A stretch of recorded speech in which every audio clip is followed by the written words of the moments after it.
ॐ सहना भवतु सहनौ भुनक्तु सह वीर्यङ्करवावहै तेजस्विनावधीतमस्तु मा विद्विषावहै।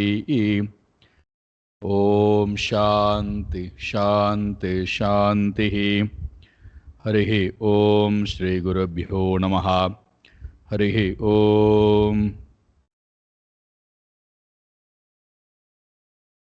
सच्चिदानन्दरूपाय विश्वोत्पत्त्यादिहेतवे तापत्रयविनाशाय श्रीकृष्णाय वयं नमः। जन्माद्यस्य यतोऽन्वयात् इतरतश्चार्तेष्वभिज्ञस्वराट् तेने ब्रह्म हृदाय आदिकवये मुह्यन्ति यत्सूरये तेजो वारिमृदां यथा विनिमयो यत्र त्रिसर्गो मृषा धाम्ना स्वेन सदा निरस्तकुहकं सत्यं परं धीमहि। धर्मप्रोञ्जितकैतवोऽत्र परमो निर्मत्सराणां सतां वेद्यं वास्तवमत्र वस्तु शिवदं तापत्रयोन्मूलनं श्रीमद्भागवते महामुनिकृते किं वा परैरीश्वरः सद्यो हृद्यवरोध्यतेऽत्र कृतिभिः शुश्रूषुभिस्तत्क्षणात् निगमकल्पतरोर्गलितं फलं सुखमुखातमृतद्रवसंयुतं पिबत भागवतं रसमालयं मुहुरहो रसिका भुवि भावुकाः नारायणं नमस्कृत्य नरं चैव नरोत्तमं देवीं सरस्वतीं व्यासं ततो जयमुदीरये। देवीं सरस्वतीं व्यासं ततो जयमुदीरये।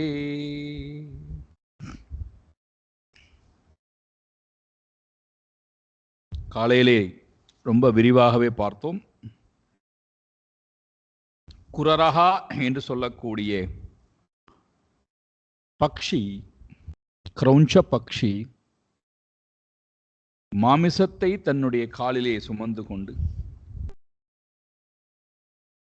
பலவந்தமாக தாக்கக்கூடிய கழுகுகளால், பருந்துகளால்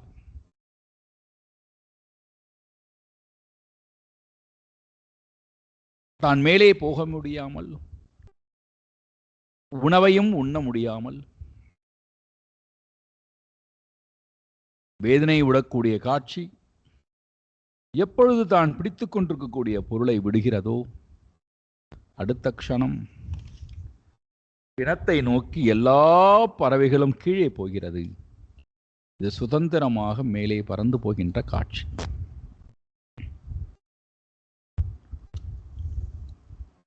விடுதல் என்பதற்கு அறிவிலே நமக்கு உறுதிப்பாடு வேண்டும். நிறைய விஷயங்கள் நாம் காலையில் விரிவாக பார்த்தோம். விட வேண்டும் என்று வருகின்ற நேரத்திலே நமக்கு அறிவிலே உறுதிப்பாடு என்பது தேவை.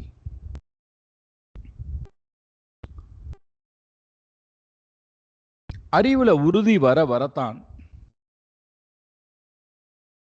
காலையிலே பார்த்ததை போல அந்நியமானதை துரத்தல், அந்நியமானதை விடுதல், என்னுடையதுங்கிற எண்ணம் இருக்கல்லவா, அது என்னை விட்டு தானாக போய்விடுகிறது. அது எதனுடைய உந்து சக்தி? அறிவுனுடைய உறுதிப்பாடு. எந்த அறிவு? சத்திய மித்யா ஞானம். எது உண்மையானது, எது உண்மை அல்லாதது, இதை பற்றின உறுதியான ஞானம், தெளிவான அறிவு.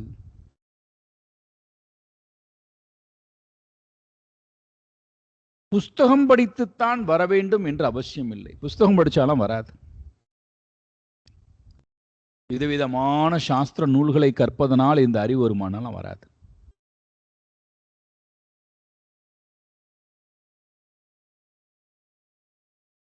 பின் இந்த அறிவு எப்படிதான் வருகிறது? அனுபவத்திலே நான் அந்த அறிவை கொண்டு வந்து ஒவ்வொன்றையாக எடுத்து, அனுபவத்துக்கு உரிய அத்தனை விஷயங்களையும் ஒவ்வொன்றையாக எடுத்து ஆராய்ந்து பார்ப்பதின் மூலமாகத்தான் நமக்கு அறிவு பிறக்கிறது. அந்த அறிவு உறுதியாகவும் இருக்கிறது. இல்லைன்னா என்ன முடிவுக்கு வந்துருவோம்டானா, என்னமோ பொழுது போகவில்லை, சுவாமி ஏதோ பேசுகிறார், நான் கேட்கிறேன், நோட்ஸ் எடுக்கின்றேன், அதோட அது என்னுடையதாக அது மாற வேண்டும், என்னுடைய அறிவாக மாற வேண்டும், என்னுடைய அறிவிலே அது அறிவு உறுதி பெற வேண்டும் என்றால் அந்த அறிவை எடுத்து நான் தொடர்ந்து என்னுடைய ஒவ்வொரு அனுபவத்திலும் அதை வைத்து அதனுடன் ஆராய்ந்து பார்க்கும்போதுதான் சத்திய மித்யா ஞானம். இந்த சத்திய மித்யா ஞானம் உறுதி அடைகின்ற வரை, சத்திய மித்யா ஞானமானது உறுதியாக இதுதான் சத்தியம், இது மித்யா அப்படின்னு அந்த ஞானம் என்னிடத்திலே உறுதியாக இருக்கணும். அப்படின்னா அதுல நான் உறுதியாக நிற்கணும்னா நான் என்னுடைய சொரூபத்தை அனுசந்தானம் செய்து கொண்டே இருக்கணும். அதுதான் பக்தி.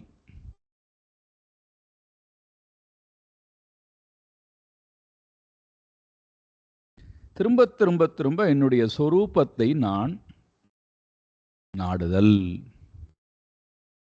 உங்களுக்கு இந்த சொரூபத்தை நாடுதல் கடினமாக இருந்தது என்றால் இறை தத்துவத்தை நாடுதல். அது எங்க இருக்கு அந்த இறை தத்துவம்?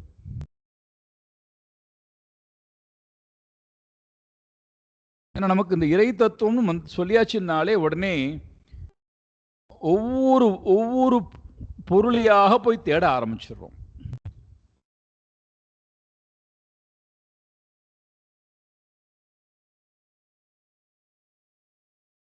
இறை தத்துவம் என்பது குணங்களை கடந்தது.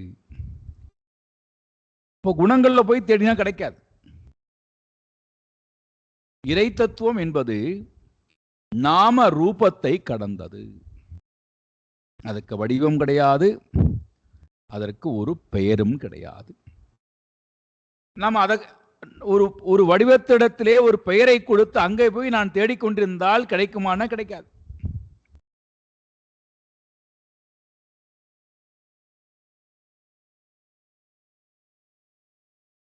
பிறப்புக்கு உரியவனா, பிறப்புக்கு உட்பட்டிருக்கக்கூடிய சரீரத்தை, குணங்களை, அதுதான் கடவுளா என்றால் பிறப்பு அப்பாற்பட்டவன், பிறப்பு இல்லாதவன், பிறவாதவன் இரவாதவன். பிறப்பு இறப்பு என்பது இல்லாத அந்த பரதத்துவம், அதிடத்திலே என்னுடைய மனம் உறுதியாக இருத்தல்.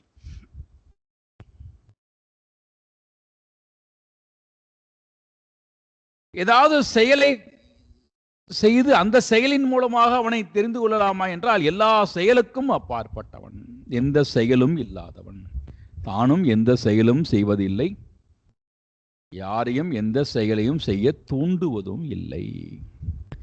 நைவ குர்வன் ந காரயன் நவத்வாரே புரேதேஹி. 9 துவாரத்துக்குள்ள இருக்கக்கூடிய அந்த கடவுள் தானும் எதுவும் பண்றதில்லை, யாரையும் இதை செய் என்று தூண்டுவதும் கிடையாது. நம்ம பைத்தியம் மாதிரி பிதற்றி கொண்டிருக்கிறோம். அவர் தானே படைத்தார், அவர் தானே இதெல்லாம் பண்ண சொல்லுகிறார், அவர் தானே இதெல்லாம் பண்ணி கொண்டிருக்கிறார், அவர் தானே எல்லாவற்றையும் செய்கிறார். படைப்பே இல்லாதவனுக்கு, பிறப்பே இல்லாதவனுக்கு இந்த உலகத்திடத்துல என்ன அக்கறை அவனுக்கு, என்ன கவலை அவனுக்கு?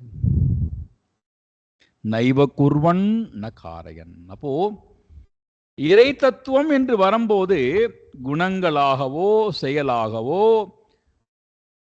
வடிவமாகவோ பிறப்புடன் கூடியதாகவோ ஏதாவது ஒன்றிடத்திலே சம்பந்தப்படுத்தி பார்ப்பதாகவோ, நமக்கு இந்த சம்பந்தப்படுத்தி பார்த்தல் அது வேற ஒரு பெரிய போராட்டம்.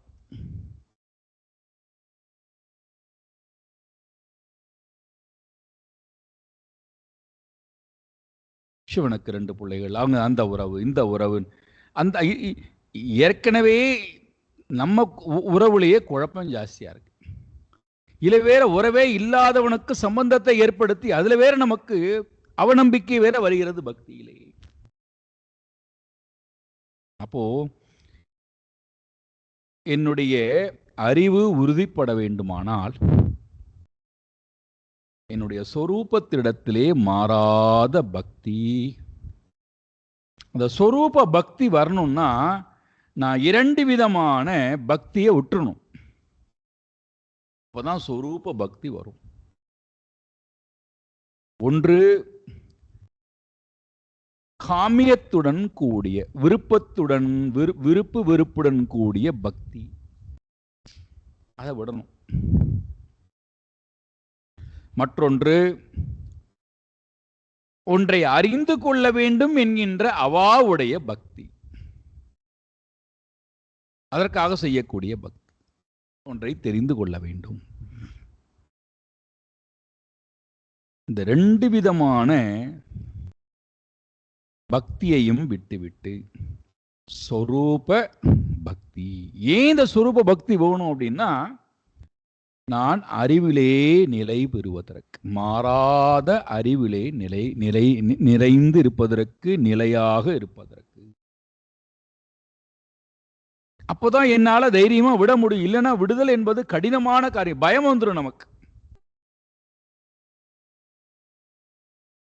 இதெல்லாம் விட்டு விட்டு எங்கே போவதுங்கிற கேள்வி வந்துடும். பட்டினத்தடியார் அடியவர் அவ்வளோ பெரிய செல்வந்தர், அத்தனையும் ஒரு க்ஷணப்பொழுதிலே தூக்கி எறிந்தாரே. காரணம் அந்த அறிவிலே நிலை பெற்ற தன்மை, சொரூபத்திடத்திலே மாறாத பக்தி. இந்த 2 இருந்ததுன்னா 3வது ஒன்று வரும். அதுதான் வைராக்கியம், பரம வைராக்கியம். காலையில பார்த்ததை போல நான் எனது, இந்த 2ம் விடுதல் தான் உண்மையிலேயே பர வைராக்கியம், மேலான வைராக்கியம். இல்லாத வரை, இந்த பர வைராக்கியம் நான் எனது என்பதை நான் விடாத வரை என்னால் இந்த உலகத்தில் இருக்கக்கூடிய விஷயங்களையும் அனுபவிக்க முடியாது. இல்லை, நான் அனுபவிக்கும் போது மற்றவர்கள் கண்ணெல்லாம் பார்த்து கொண்டிருக்கு. எப்பொழுது அதை பிடுங்கலாம்? காலன் பிடுங்க தயாராக இருக்கிறான், வியாதி பிடுங்கிக் கொள்ள தயாராக இருக்கிறது, ஆயுள் பிடுங்கிக் கொள்ள தயாராக இருக்கிறது, ஆரோக்கியம் பிடுங்கிக் கொள்ள தயாராக இருக்கிறது. ஆரோக்கியம் என்றால் ரோகம். ரோகம் பிடுங்கிக் கொள்ள தயாராக இருக்கிறது, வயோதிகம் பிடுங்கிக் கொள்ள தயாராக இருக்கிறது, உறவுகள் பிடுங்கிக் கொள்ள தயாராக இருக்கிறார்கள், திருடன் பிடுங்கிக் கொள்ள தயாராக இருக்கிறார், ராஜா பிடுங்கிக் கொள்ள தயாராக இருக்கிறார். எல்லோரும் நான் ஒன்றை அனுபவிக்க வேண்டும் என்று வந்தால் இத்தனை பேர் போட்டி. ஆனால் என்னுடன் நான் இருப்பதற்கு, என்னிடத்திலே நான் ஆனந்தமாக இருப்பதற்கு ஒரு போட்டி கிடையாது. யாரும் நீ ஏன் உன்னுடைய சொரூபத்திலேயே நிற்கிறாய் என்று யாரும் போட்டிக்கு வரமாட்டார்கள். நீ ஏன் உன்னுடைய சொரூபத்திலேயே ஆனந்தத்தை அனுபவிக்கிறாய் என்று யாரும் கேட்க வரமாட்டார்கள். காரணம், அவர்களுக்கு அது எட்டாத கனி, புரியாத ஒரு அறிவு, அனுபவம். அதனால்தான் கீதை சொல்லிவிட்டது, ஆச்சரியவத் பஷ்யதி கஷ்டிதேனம் ஆச்சரியவத் வததி ததைவ சாண்யஹ ஆச்சரியவத் சைனம் அன்ய ஸ்ருணோதி ஸ்ருத்வாபேனம் வேதன சைவ கஷ்டித். விடுதல், விடு.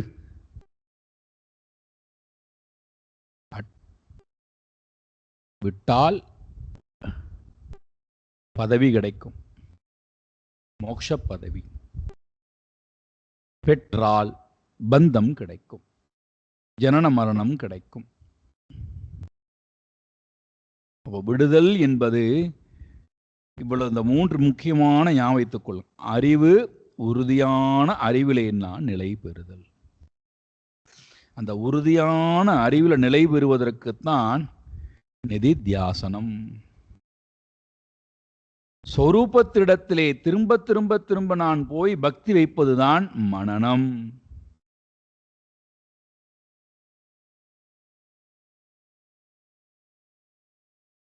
வைராக்கியத்தினுடைய வெளிப்பாடுதான் ஸ்ரவணம்.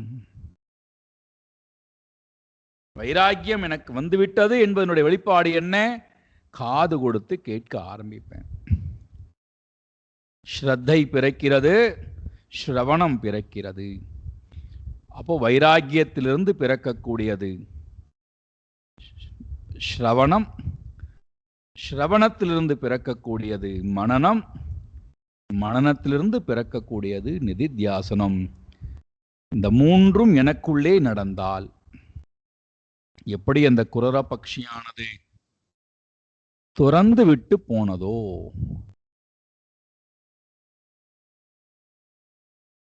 ஆனந்தமாக மேலே பறந்து கொண்டிருந்ததோ, அதே போல நம்மாலும் நம்முடைய சொரூபத்திலே ஆனந்தமாக இருக்க முடியும். இது ரொம்ப விரிவாக நமக்கு கொடுக்கப்பட்டிருக்கக்கூடிய குருவினுடைய தத்துவம். அடுத்த குருட்ட போறார். இந்த குரு யாரானா, ஒரு குழந்தையிடத்திலிருந்து நான் கற்றுக்கொண்ட விஷயம் என்ன?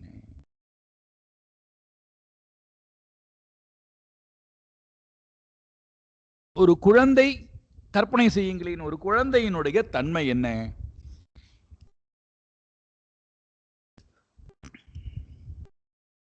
அதற்கு எது ஒன்றையும், எந்த ஒரு விஷயத்தை குறித்தும் அதற்கு மனதிலே சஞ்சலம் கிடையாது.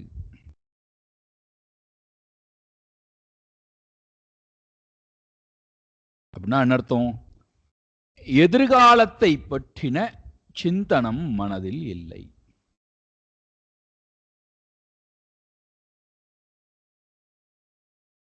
கடந்த கால சிந்தனம் உண்டாடன்னா, கடந்த கால கவலை, கடந்த கால துக்கம் என்பதும் மனதிலே இல்லை. ஏன்னா மனம் இன்னும் உள்ள இருக்கக்கூடிய வாசனையானது முதிர்வடையாமல் அஞ்ஞானத்துடன் கூடியிருக்கின்ற மனமாக இருக்கு. உள்ளுக்குள்ள எல்லாம் மூடி இருக்கு, வெளியில எதுவும் தெரியல.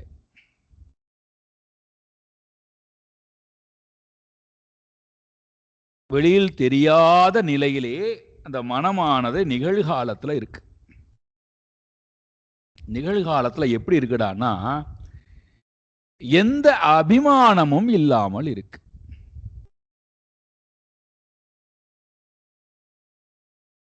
எந்த அபிமானமும் இல்லாமல் இருக்கு.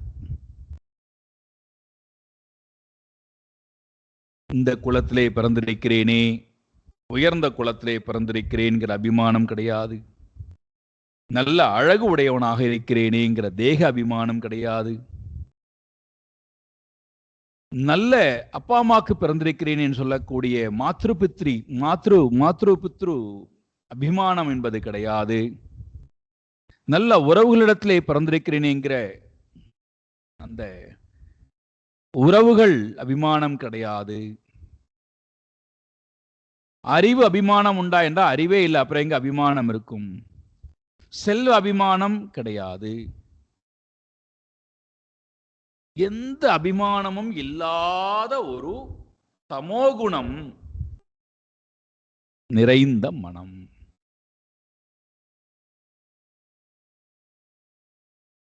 அப்போ அந்த மனதுக்கு நாம் ரொம்ப காயப்படுவது,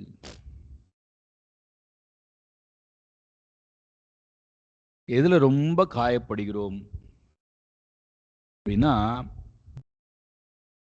அளந்து பார்த்து அதன் மூலமாக காயப்படுதல் என்பது ரொம்ப ரொம்ப அதிகமாக போய்விட்டது.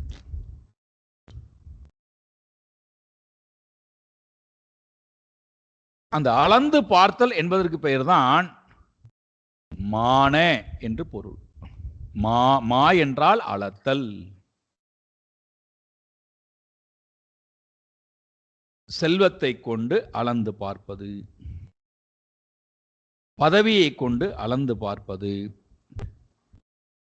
உறவை கொண்டு அளந்து பார்ப்பது, குலத்தை கொண்டு அளந்து பார்ப்பது, ஜாதியை கொண்டு அளந்து பார்ப்பது, தேக அழகை கொண்டு அளந்து பார்ப்பது, தன்னை மற்றவர்களோடு வைத்துக்கொண்டு அளவு எடுத்து பார்த்தல். தான் செய்யக்கூடிய காரியம் மற்றவர் செய்யக்கூடிய காரியத்தை அளந்து பார்த்தல்.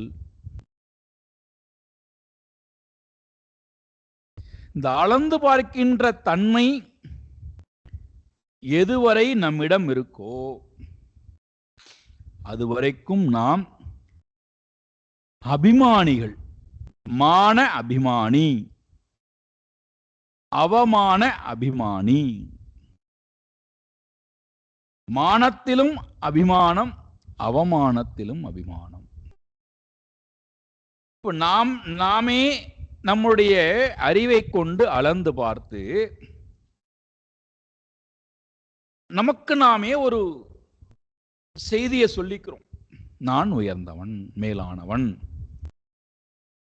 என்னை தவிர யாருக்குமே அந்த மேன்மைத்தன்மை இல்லை, என்னை தவிர யாருமே அறிவுடையவர்களாக இந்த வீட்டில் இல்லை, என்னை தவிர யாருமே இந்த வீட்டில் சரியாக காரியம் செய்வதில்லை, என்னை தவிர யாருமே சரியாக இந்த வீட்டிலே பேச மாட்டார்கள், என்னை தவிர யாருமே இந்த வீட்டில் எந்த காரியமும் சரியாக செய்ய மாட்டார்கள், நான் தான் எல்லா காரியத்தையும் நேர்மையான முறையிலே செய்வேன், நேரத்துக்கு செய்வேன், அழகாக செய்வேன், குறையில்லாமல் செய்வேன், பிடித்தபடியாக செய்வேன். இதெல்லாம் நமக்கு நாமே ஒரு அளவுகோலை ஏற்படுத்தி வைத்துக் கொண்டு, நான் இவ்வளவு கலைகள் உடையவன், இவ்வளவு கலைகளை தெரிந்து வைத்திருக்கிறேன், என்னை போல யாருமே கலைகளை வெளிக்காட்ட முடியாது, திறமைகளை வெளிக்காட்ட முடியாது,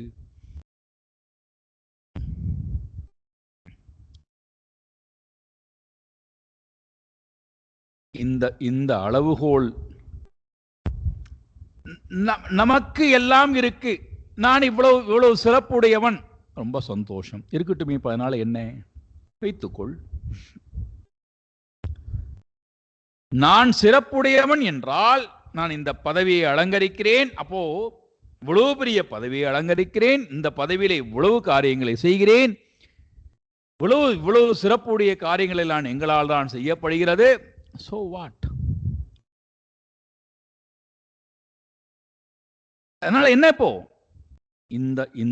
இந்த செயல்பாட்டினால இவ்வளவு அளவுகோல் எங்கள்கிட்ட இருக்கிறதுனால எங்களை எல்லோரும் மதிக்க வேண்டும், போற்ற வேண்டும், எங்களை எல்லோரும் வாழ்த்த வேண்டும், எங்களை எல்லோரும் சீராட்ட வேண்டும், எங்களை எல்லோரும் அவமதிக்க கூடாது, எங்களுக்கு எல்லா வகையிலும் முதல் மரியாதை கொடுக்க வேண்டும். ஒரு அடியவர்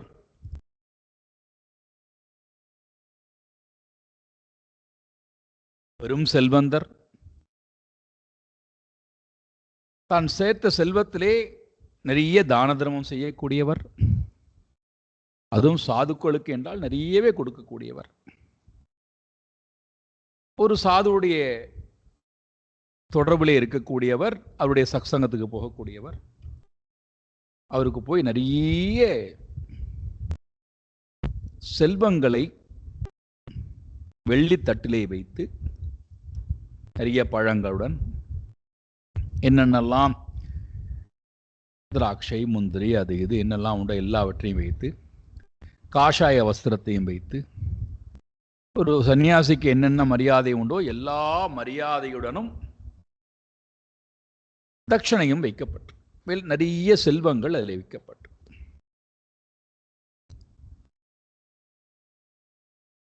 சத்சங்கம் முடிகிறது, எல்லோரும் ஆசீர்வாதம் வாங்கி கொண்டு போகிறார்கள். இவர் காத்திருந்து கொண்டு தனியாக அவரிடத்திலே இந்த செல்வத்தை கொடுக்க வேண்டும்.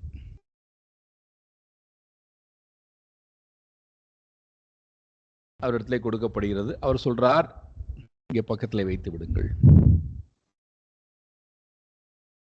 அவருக்கு ஒரு எல்லோருக்கும் கொடுப்பதை போல பிரசாதத்தை கொடுத்து விட்டு நகர்ந்து போகலாம் அப்படின்னா, இவர் உடனே சொல்றார், சுவாமிஜி,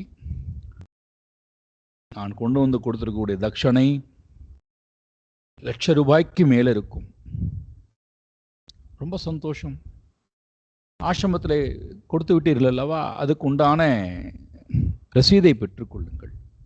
ஆசிரமத்திலே அன்னதானம் கொடுப்பார்கள், பிக்ஷை சாப்பிட்டு விட்டு போங்க. ரொம்ப சந்தோஷம். மறுபடியும் கிளம்பலான்னு நினைக்கிறார். மறுபடியும் பிடிச்சுக்கிறார். ரொம்ப கஷ்டப்பட்டு சம்பாதித்தேன் தெரியுமா, நேர்மையான முறையில் சம்பாதித்தேன் தெரியுமா,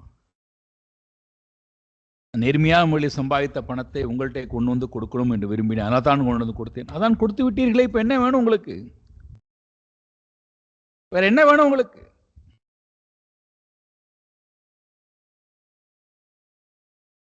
உங்கள் வாயால் நீங்கள் எல்லோரிடத்திலும் இன்னார் இவ்வளவு லட்சம் கொண்டு வந்து கொடுத்திருக்கிறார் என்பதை நீங்கள் சொல்லணும். அந்த போல் எனக்கு வேண்டும், அந்த அங்கீகாரம் எனக்கு வேண்டும். அதற்காகத்தான் திரும்ப திரும்ப உங்களிடத்தை சொல்லிக்கொண்டே இருக்கிறேன்.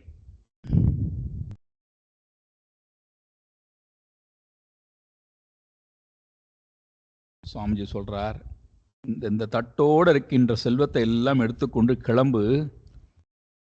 உன்னுடைய செல்வம் ஒரு நயா பேச அந்த ஆசிரமத்துக்கு வேண்டாம், எடுத்துக்க. ஏன் என்னை புகழ்ந்தால் உங்களுக்கு என்ன குறை? ₹1,00,000 கொடுத்திருக்கிறேன். யாருக்காக கொடுக்கிறாயப்பா? யாருக்காக கொடுக்கிறாய்? என்ன நோக்கத்துக்காக கொடுக்கிறாய்?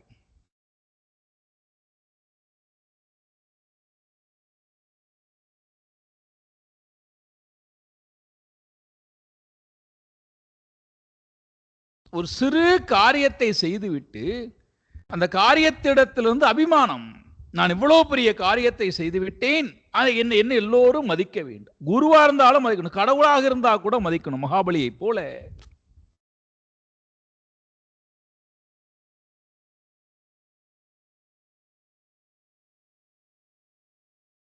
எதுவரை இந்த அபிமானம் நம்மிடம் இருக்கிறதோ, அதனால்தான் நம்மிடத்திலே பக்தி வராமல் இருப்பதற்கும், ஞானம் எட்டி பார்க்காமல் இருப்பதற்கும், இறை தத்துவத்தை நம்மால் உணர முடியாமல் இருப்பதற்கும், வைராக்கியம் வராமல் இருப்பதற்கு காரணம் இந்த மானத்தன்மை.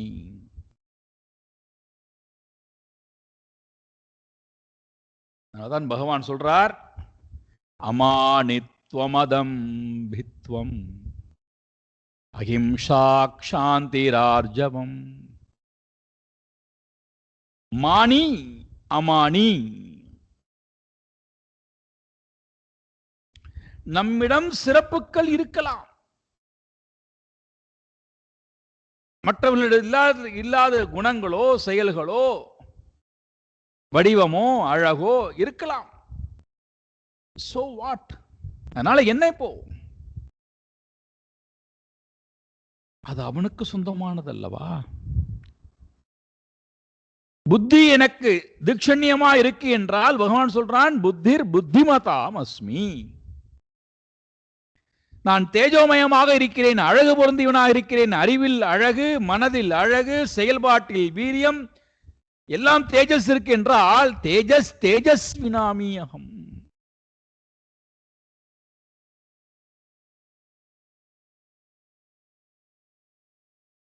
அந்த தேஜ அவனுடையது அல்லவா? அந்த தேஜஸ். பலம் பலவதாம் அஸ்மி.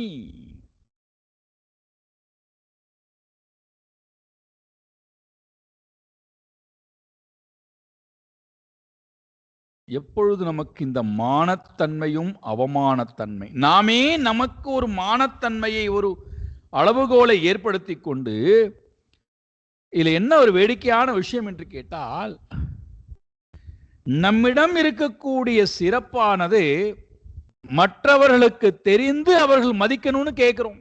என்ன வேடிக்கை!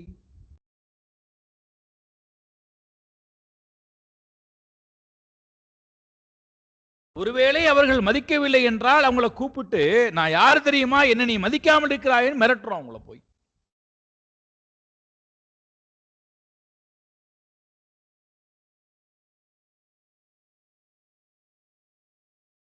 இதுல என்னடா வேடிக்கைடான்னா, நம்முடைய சிறப்பு நம்ம வீட்டில் வளர்க்கக்கூடிய நாய்க்கு தெரிஞ்சிருக்கணுமா, பூனைக்கு தெரிஞ்சிருக்கணுமா? நம்முடைய குணாதிசயம் தெரிந்து அது மரியாதையை செலுத்த வேண்டும், சப்தம் போடக்கூடாது, இங்கே ஓடக்கூடாது, வாஞ்சியுடன் வாளை ஆட்ட வேண்டும், வணக்கம் செலுத்த வேண்டும், கூப்பிடுற நேரத்திலே ஓடி வர வேண்டும், சேவகம் புரிய வேண்டும். இல்லை என்றால் தன்னை அவமதித்து விட்டதாக நினைத்து அதை நாம் சாகடிக்கிறோம் அல்லது விரட்டுகிறோம் வீட்டை விட்டு.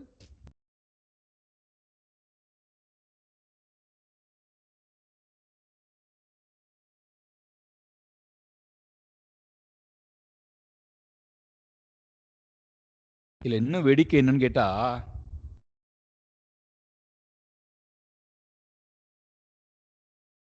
நம்முடைய குணாதிசயங்களை நம்முடைய செயல்பாடுகளை அங்கீகரிக்கணுமா, பாராட்டிக்கொண்டே இருக்கணுமா? எவ்வளவு காரியம் பண்ணாலும் இந்த வீட்டில் யாருமே எனக்கு மரியாதையே செலுத்துறது இல்லை, என்னை யாருமே புரிஞ்சுக்கிறது இல்லை, யாருமே பாராட்டுறது இல்லை. சரி, இங்கதான் இப்படி இருக்குன்னு ஆசிரமத்துல போய் ஆசிரமத்துல கைங்கரியம் பண்ணா அந்த சுவாமிஜியும் ஒண்ணுமே கண்டுக்கிறதே இல்லை, ஒரு நல்ல வார்த்தை கூட சொல்றது இல்லை, பாராட்டுறது கூட இல்லை. பாராட்டுறது கூட திட்டு தான் ஜாஸ்தியா இருக்கு, நிந்தனை தான் ஜாஸ்தியா இருக்கு. எவ்வளவு காரியம் தான் பண்றது அவருக்கு.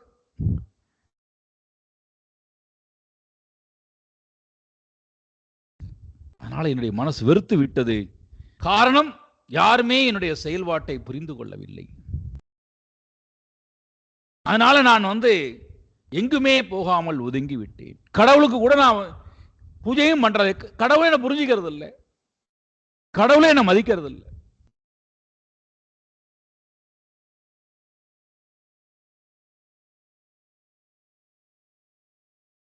எதுவரை இந்த மானத்தன்மையும் அவமானத்தன்மையும் நமக்கு பெரும் தடையாக இருக்கின்றதோ அதுவரை நமக்கு வைராக்கியம் வராது, பக்தி வராது, ஞானம் உறுதி பெறாது. அப்புறம் எங்கிருந்து மோட்சத்தை குறித்து நாம் சிந்திப்பது?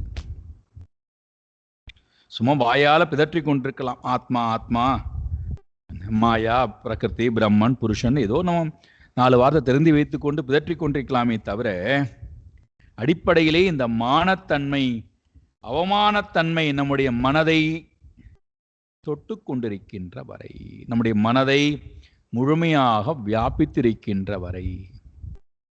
சுவாமி தப்போவன் மகாராஜ் இருந்த காலத்திலே சுவாமி சின்மயாஜி படிக்க போறார், உங்க எல்லாருக்கும் தெரிந்ததுதான். அப்போ அந்த ஆசிரமத்தில் அவர் கூட படித்த ஒருத்தர் சுவாமி பூர்ணானந்தா அப்படின்னு சொல்லிட்டு, அவர் மெத்த படித்தவர், வேதாந்தமும் சரி அர்த்த சாஸ்திரமாக இருந்தாலும் சரி, அதோடு சேர்ந்து அவர் சமஸ்கிருதத்தினுடைய இலக்கணங்களை எல்லாம் கரைச்சி குடிச்சவர். அதனால அவருக்கு அடைமொழி விட்டது சமஸ்கிருத பண்டிதன். இப்ப யாருக்காவது சமஸ்கிருதத்தை அடிப்படையாக கொண்டிருக்கக்கூடிய சாஸ்திரத்திடத்திலே, வேதங்களிடத்திலே ஏதாவது நெருடல் வந்தால், சந்தேகங்கள் வந்தால் இவரிடத்துல தான் கேட்பார். அந்த பண்டிதன்கிட்ட போய் கேளு, இந்த பண்டிதன் கரெக்டா சொல்லுவார். அவர் சுவாமிஜியுடைய மாணவர், தப்போவன் மகாராஜனுடைய மாணவர். அவருக்கு என்னன்னா, தான் சந்நியாசி என்பதுல அபிமானம் இருக்கோ இல்லையோ, தான் இன்னாருடைய மாணவன் என்பதில் அபிமானம் இருக்கோ இல்லையோ, தனக்கு இவ்வளவு பெரிய குரு கிடைத்திருக்கிறாரே அதுல மானம் இருக்கோ இல்லையோ, தான் இவ்வளவு பெரிய அறிவை இந்த குருவிடத்திலிருந்து பெற்றிருக்கிறோம் என்கின்ற அந்த அறிவிடத்தில் அபிமானம் இருக்கோ இல்லையோ, இவ்வளவு பெரிய அறிவை கொடுத்த இந்த சமூகத்திற்கும் இறைவனுக்கும் குரு பரம்பரைக்கும் அபிமானம் இருக்கோ இல்லையோ, இவருக்கு பெரிய அபிமானம் அந்த பண்டிதன் என்பதில் ஒரு அபிமானம். தன்னை எல்லோரும் பண்டிதன்னு கூப்பிட வேண்டும், தன்னை எல்லோரும் மதிக்க வேண்டும், அந்த சொல்லி மதிக்க வேண்டும். அதனால இவருக்கு என்ன உள்ள வரலடான்னா, அந்த பண்டிதன்கிற அந்த அபிமானம் இருந்தவரை சாஸ்திரத்தினுடைய சாரம், உபனிஷத்தினுடைய சாரம் என்னது? பிரம்ம வித்யா. அப்போ வேதத்தினுடைய சாரம் என்னது? பகவான். அதான் வேதத்தினுடைய சாரம். வேதத்தை நான் படித்து விட்டேன், வேதத்தினுடைய அங்கங்களை முழுக்க படித்து விட்டேன், இலக்கண தாது பாடங்களை எல்லாம் படித்து விட்டேன், 14 சாஸ்திரங்களையும் கற்று உணர்ந்து விட்டேன், இதிகாச புராணங்கள் எல்லாம் தரபாடம். ரொம்ப சந்தோஷம். அதனுடைய சாரம் என்ன?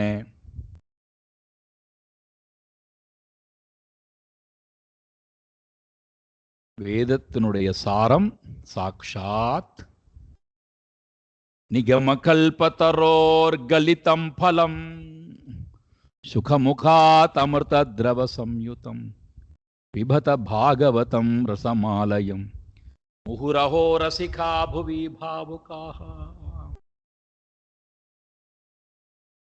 வேதத்தினுடைய சாரம் சத்தியம் பரம் தீமகி. அதுதான் வேதத்தினுடைய சாரம். இறைவன் தான் வேதத்தினுடைய சாரம். நீங்க எப்பொழுது அந்த சாரத்தை எடுத்துக்கொண்டு விட்டீர்களோ அதன் பிறகு சக்கையை தூக்கி எறிந்து விட வேண்டியதுதான்.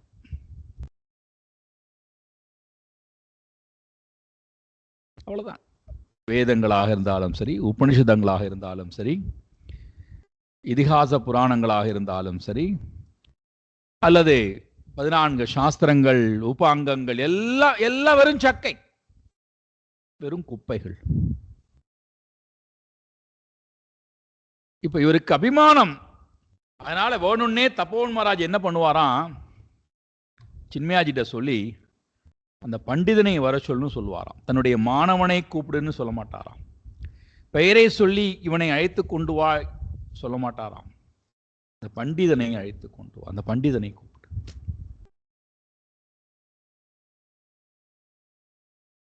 இவருக்கு ரொம்ப சந்தோஷம். அப்பா, குரு கூட என்னை மதிக்கிறாரப்பா.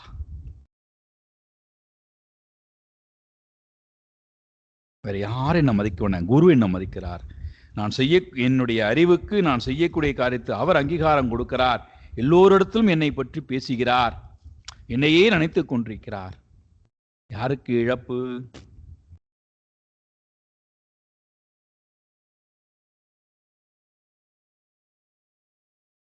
அதனால்தான் குருவோட இறுதி மூச்சு இருக்கின்ற வரைக்கும் பிரயாணம் செய்வது என்பது ரொம்ப கடினம், ரொம்ப கடினம். அப்படி ஒருவன் இறுதி மூச்சு இருக்கின்ற வரைக்கும் குருவோட பிரயாணம் பண்ணான்னா அவன் கோடான கோடி பெரிய புண்ணியம் பண்ணவனா தான் இருக்கணும்.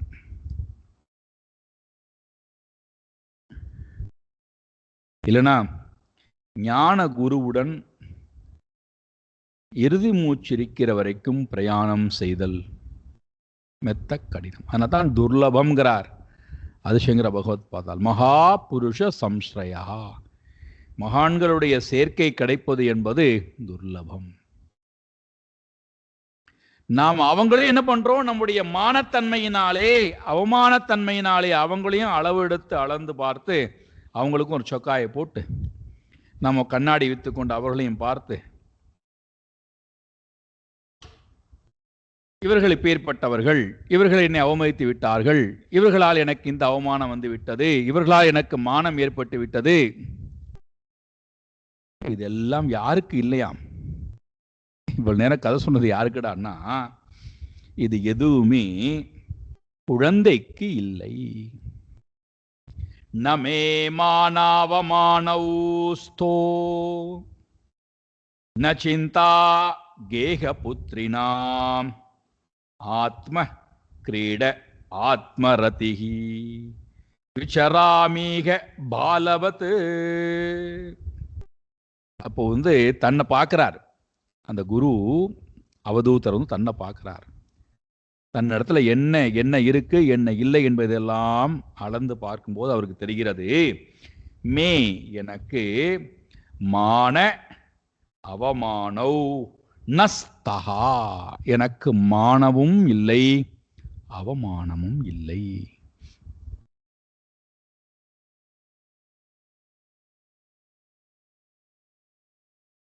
முதல்ல எனக்கு மானமும் இல்லை எனக்கு அவமானமும் இல்லை.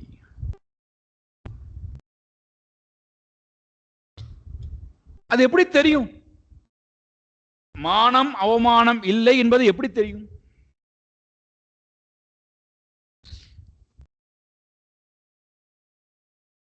மறுபடியும் மான என்றாலே அளந்து பார்த்தல். யாரையும் நாம் நம்முடைய நிலையிலிருந்து, நம்முடைய அனுபவத்திலிருந்து, நம்முடைய சிற்றறிவை கொண்டு யாரையும் நான் அளந்து பார்க்காமை. I don't have any rights to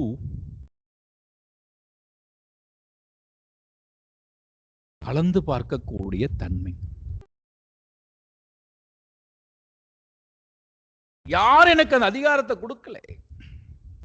இவர்கள்லாம் அயோக்கியர்கள், இவர்கள்லாம் யோக்கியர்கள். யார் எனக்கு அதிகாரம் கொடுத்தா? யார் எனக்கு அதிகாரம் கொடுத்து அளந்து பார்க்க சொன்னா? நான் யார் முடிவு பண்ணுவதற்கு? இவரெல்லாம் நல்லவர்கள், இவரெல்லாம் கெட்டவர்கள், இவரெல்லாம் யோக்கியர்கள், இவரெல்லாம் அயோக்கியர்கள், இவர்களான் பாவிகள், இவர்களான் புண்ணியாத்மா. நான் யார் முடிவு பண்றது?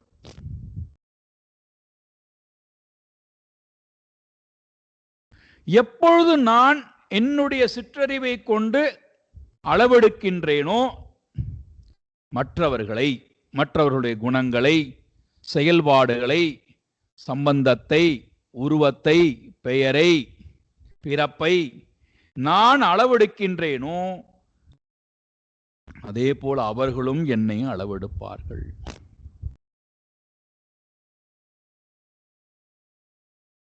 அப்போ எனக்கு இங்க மான அவமானம் இல்லைன்னு ஒரு அவதூதர் சொல்றாருன்னா நம்ம இடத்துல வருவோம்.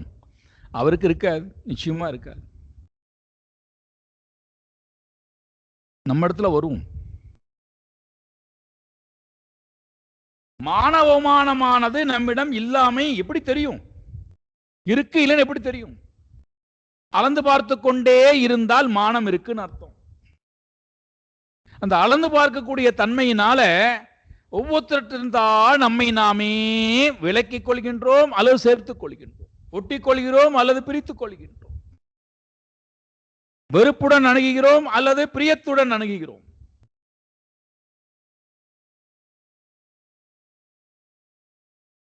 எப்பொழுது நான் இந்த அளத்தல் என்கின்ற காரியத்திலிருந்து விலகுகிறேனோ,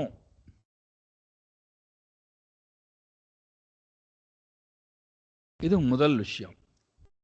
எனக்கு மானம் இல்லை அப்படின்னு சொல்லியாச்சுன்னா நான் யாரையும் என்னுடைய அனுபவத்தை கொண்டு, அறிவை கொண்டு, என்னுடைய கருவிகரணங்களை கொண்டு, அகங்காரத்தை கொண்டு நான் யாரையும் அளந்து பார்க்காமை.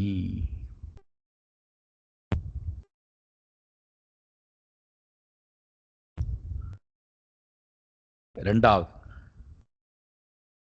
நான் யாரையும் அளந்து பார்க்கல சுவாமிஜி, அவங்க என்ன அளந்து பார்க்கறாங்களே அது அவர்களுடைய ப்ராப்ளம்.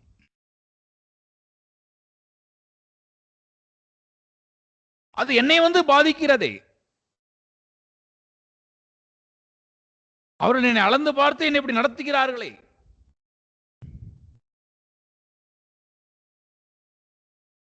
முடிந்தால் அந்த மாதிரி அவர்கள் அளந்து பார்த்து நம்மை காயப்படுத்துகிறார்கள், துன்பப்படுத்துகிறார்கள், கஷ்டப்படுத்துகிறார்கள் என்று சொன்னால் நாம் அந்த இடத்திலிருந்து விலக முடியும் என்று சொன்னால் விலகி போவது.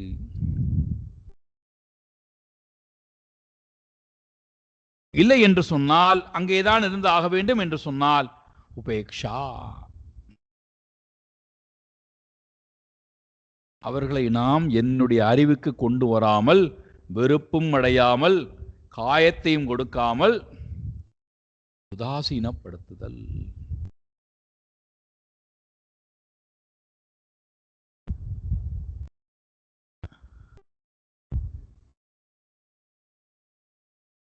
அவர்களை என்னால் மாற்ற முடியாது. நான் ரொம்ப அழகா சொல்வார் அல்லவா, பெரும் பன்னி கூட்டம் வருகின்றதாம். சேற்றிலிருந்து அப்படியே எழுந்து பன்னி கூட்டங்கள் வருகிறது. அது ஒற்றையடி பாதை. யானை, ஒரே ஒரு யானை ஜலத்திலே குளித்து விட்டு அந்த பாதையை நோக்கி வருகிறது. பன்னிக்கூட்டங்கள் ஆக்ரோஷமாக வந்து கொண்டிருக்கக்கூடிய, வேகமாக வந்து கொண்டிருக்கக்கூடிய காட்சியை பார்த்துவிட்டு யானையானது விலகி நின்று கொள்கிறதாம். கன்றுக்குட்டிகள் நினைத்து கொண்டு பேசிக்கொண்டே போகின்றதாம், பாத்தியா நம்மளை கண்டு பயந்து போய் இந்த யானை ஒதுங்கி நின்று கொள், இந்த பயம் இருக்கட்டும், நாங்கள்லாம் யார், எங்களை கண்டு பயந்து யானையே ஒதுங்கி போகிறது பார். ஒருவேளை மிருகத்தினுடைய மொழி மிருகத்துக்கு தெரியலாம் அல்லவா. யானை நினைத்துக் கொள்கின்றதாம், மனசுக்குள்ள சிரிச்சுக்கிறதாம்,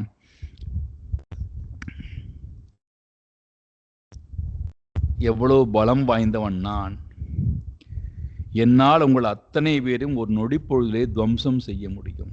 ஆனால் உங்களுக்கு எந்த வகையிலும் என்னால் விடக்கூடிய மூச்சு காற்றினால கூட உங்களுக்கு எந்த கஷ்டம் வந்து விடக்கூடாது என்பதற்காக ஒதுங்கி நிற்கிறேன்.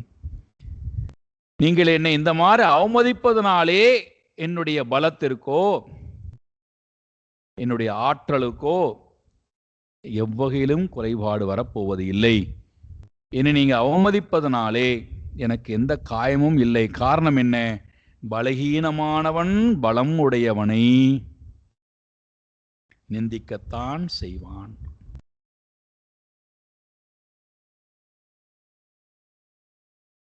பலம் உடையவன் இந்த பலகீனமான தன்மையை பொருள்படுத்தாமல் செல்வதுதான் உபேக்ஷா.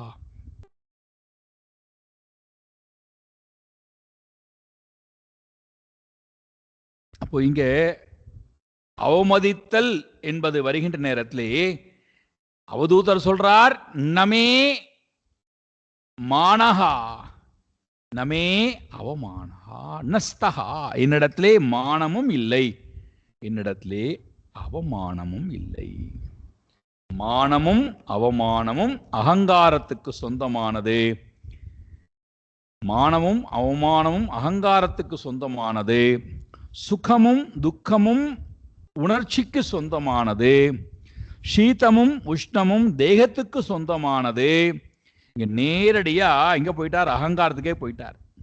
அகங்காரத்துக்கு உரிய மான அவமானம் எனக்கு இல்லை.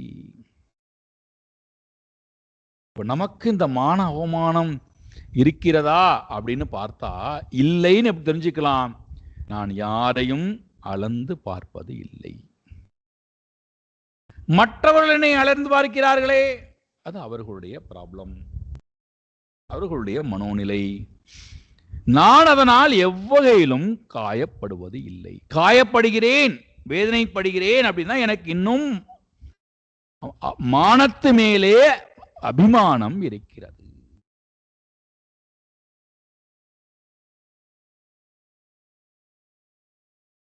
என்னார் இப்படின்னு சொல்லலாமா? என் பையன் இப்படி என்னை எல்லாம் அவமானப்படுத்தலாமா? என் கணவன் என்னை இப்படி எல்லாம் நிந்தனை பண்ணலாமா? என் மனைவி எல்லாரும் முன்னாடி என்னை இப்படி அவமானப்படுத்தலாமா? நான் யாருக்கும் எந்த கருதலும் நினைக்கவில்லையே, எண்ணத்தால கூட யாருக்கும் நான் எந்த கருதலும் நினைக்கவில்லையே, என்னை இப்படி அவமதித்து விட்டார்களே. எப்பொழுது நான் மான அவமானத்தினால் தகிக்கப்படுகின்றேனோ அதுவரை எனக்கு அபிமானம் இருக்கிறது. மானாபமானயோஸ்துல்யா, பக்தனுடைய லட்சணத்தை சொல்லும் போது பகவான் சொல்றார், மான அபமானயோகோ துல்லியகா, ரெண்டிலே சமமாக இருக்கிறார். ரெண்டும் அகங்காரத்துக்கு ஒடுக்கப்படக்கூடிய போற்றுதல் தூற்றுதல். அவன் என்னை போற்றினால் அது அகங்காரத்துக்கு போகிறது, அவன் என்னை தூற்றினால் அதுவும் அகங்காரத்துக்கு போகிறது. நான் அகங்காரி இல்லையே. ஒருவரை என்னை மானத்துடன் நடத்தினால் அது அந்த அகங்காரத்துக்கு சொந்தம். அகங்காரத்தை மானத்தோட பார்க்கிறார், ரொம்ப சந்தோஷம். எனக்கு அதனால எந்த கிரீடமும் வர வேண்டாமே, சந்தோஷமும் வர வேண்டாமே.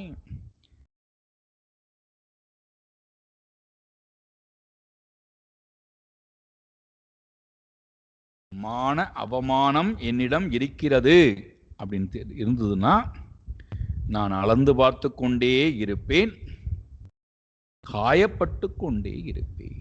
எதுவரை நான் காயப்படுகிறேனோ அது யாரானாலும் இருக்கட்டும், உடன் பிறந்தவளாக இருந்தாலும் சரி, நண்பர்களாக இருந்தாலும் சரி, எதிரிகளாக இருந்தாலும் சரி, யாராவது நான் காயப்படுகிறேன், எனக்கு மானத்தின் பாலம் அவமானத்தின் பாலம் எனக்கு அபிமானம் இருக்குன்னா அது என்னை காயப்படுத்தும், என்னை தலகுனிய வைக்கும்.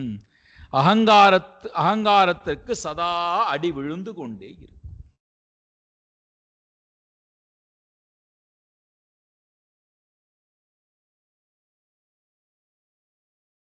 இந்த இடத்துல எனக்கு மானம் அவமானம் இல்லைங்கிறார். நமே மானஹா நமே அவமானௌ நஸ்தா.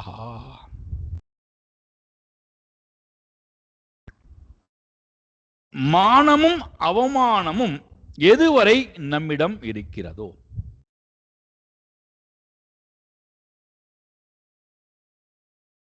அதுவரைக்கும் நம்மால் சாஸ்திரத்தினுடைய ரகசியத்தையும் முழுமையாக கற்க முடியாது, சாஸ்திரத்தினுடைய சாரத்தையும் உள்வாங்க முடியாது. எதுவரை மான அவமானத்திலே அபிமானம் இருக்கிறதோ அதுவரைக்கும் குருவனுடைய மகாத்மியம் உனக்கு புரியாது. எதுவரை மான அவமானம் இருக்கிறதோ அதுவரைக்கும் நம்மால் இறைவனை நெருங்கக்கூட முடியாது. சும்மா நம்ம பிதற்றி கொண்டிருக்கலாம்,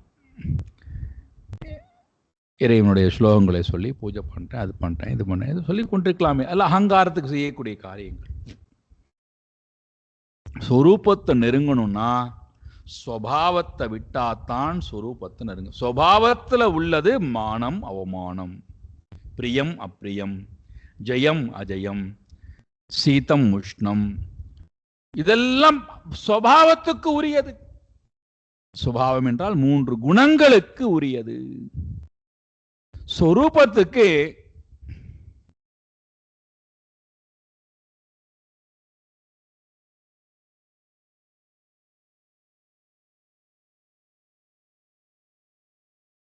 சரி சுவாமிஜி, இப்ப அவருக்கு மான அவமானம் இல்லை, எங்களுக்கு மான அவமானமானது ஊட்டி ஊட்டி வளர்க்கப்படுகிறது.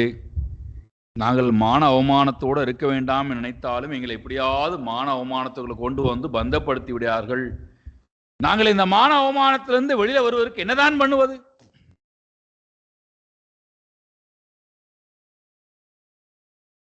எங்களுக்கு இந்த மான அவமானம் வேண்டாம். இந்த மான அவமானத்தை நாங்கள் வெளியில வரணும், என்னதான் பண்ணுவது? மானமும் அவமானமும் இல்லாத இறைவனை, இறை தத்துவத்தை மறவாது இருத்தல், அவ்வளவுதான்.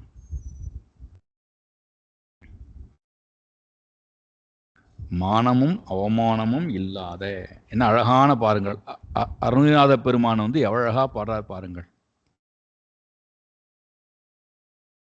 இறைவனை பற்றி சொல்லும் போது, முருகனை பற்றி சொல்லும் போது அவருக்கு கண்ணிலே ஜலமா வருகிறது, கரைஞ்சு போறார்.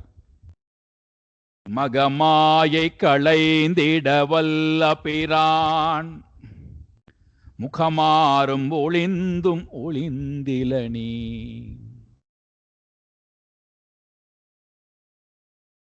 மாயை சுபாவம், சுபாவத்தை வெல்லக்கூடிய ஆற்றல் மகமாயை கலைந்திட வல்ல பிரான். அப்பா, உன்னால மட்டும்தான்பா இந்த சுபாவத்தை வல்லமையுடன் வீழ்த்தக்கூடிய ஆற்றல் உனக்கு மட்டும்தான்பா இருக்கு. உன்னிடத்திலே நான் சரணம் அடைந்துறேன்ப்பா, என்னிடத்துல இருக்கக்கூடிய இந்த மாயை இழுத்து விடு, என்னை ஆட்கொள்.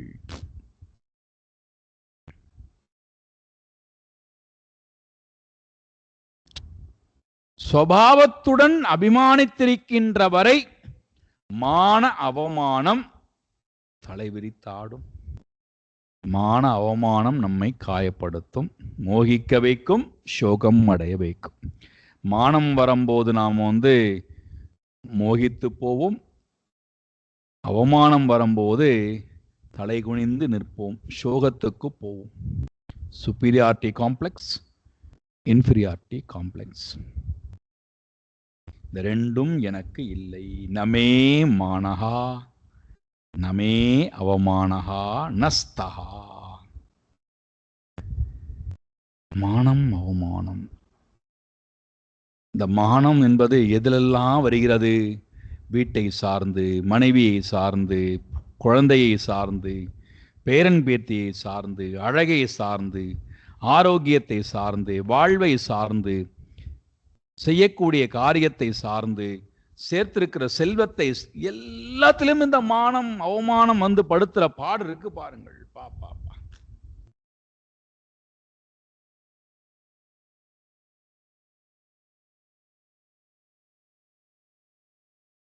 இதெல்லாவற்றையும் விட்டு விட்டு மனம் இறைவனை நாடுமாடானா எவ்வளவு கடினம் பாருங்கள். இதிலேயே இவ்வளவு மான அவமானம் இருக்கிறதே. இது எல்லாவற்றையும் விட்டு இதெல்லாம் இல்லாத இந்த பரதத்துவத்தோடு ஆனந்தமா இருக்கணும்.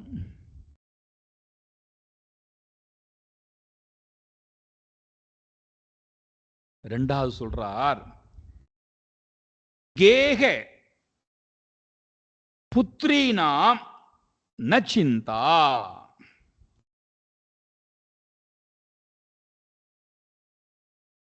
வீட்டிடத்திலே, மனைவி இடத்திலே, பெண் குழந்தை இடத்திலே, புத்திரனிடத்திலே, செல்வத்திடத்திலே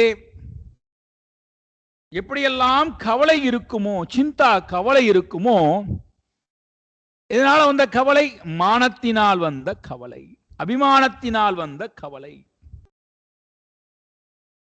அதுவும் எனக்கு இல்லை.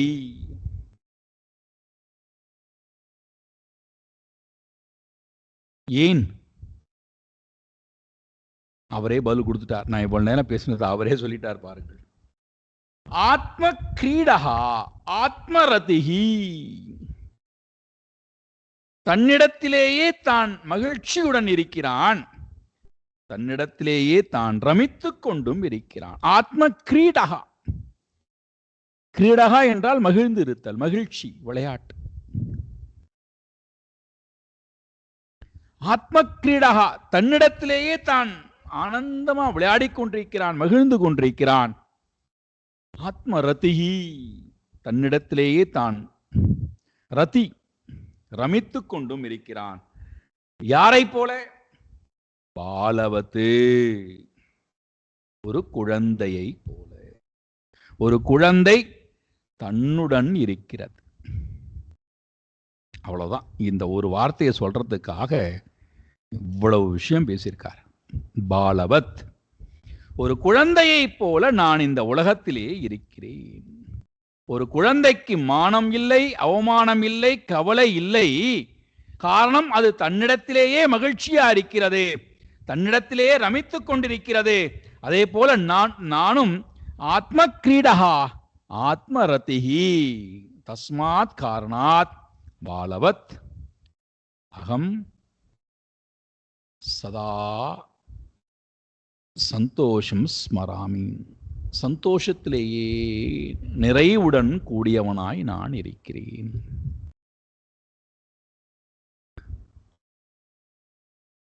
குழந்தைத்தன்மை இருக்கிற வரைக்கும் அதுக்கு மானம் இல்லை, அவமானம் இல்லை, கவலை இல்லை. அது எப்பொழுது அந்த குழந்தைத்தன்மையை விட்டு விட்டதுன்னு தெரிகிறதோ அப்போ இதெல்லாம் வர ஆரம்பிச்சிடும். மானம் வருகிறது, அவமானம் வருகிறது, கவலை வருகிறது. அப்போ குழந்தைத்தன்மை போயாச்சு. எதுவரைக்கும் குழந்தை உள்ளத்தை போல, அப்போ குழந்தை உள்ளத்தை போல இருக்கணும்னா என்னடான்னா ஆத்ம கிரீடா, ஆத்மரதிஹி. இதை நான் ஒரு குழந்தை இடத்திலிருந்து தெரிந்து கொண்டேன். நாளை காலை வாருங்கள், அடுத்த குருவுடன் பார்ப்போம். ஓம் பூர்ணமதః பூர்ணமிதம் பூர்ணாத் பூர்ணமுதச்யதே பூர்ணஸ்ய பூர்ணமாதாய பூர்ணமேவாவசிஷ்யதே. ஓம் சாந்தி சாந்தி சாந்திः. हरिः ओम श्री गुरुभ्यो नमः. हरिः ओम.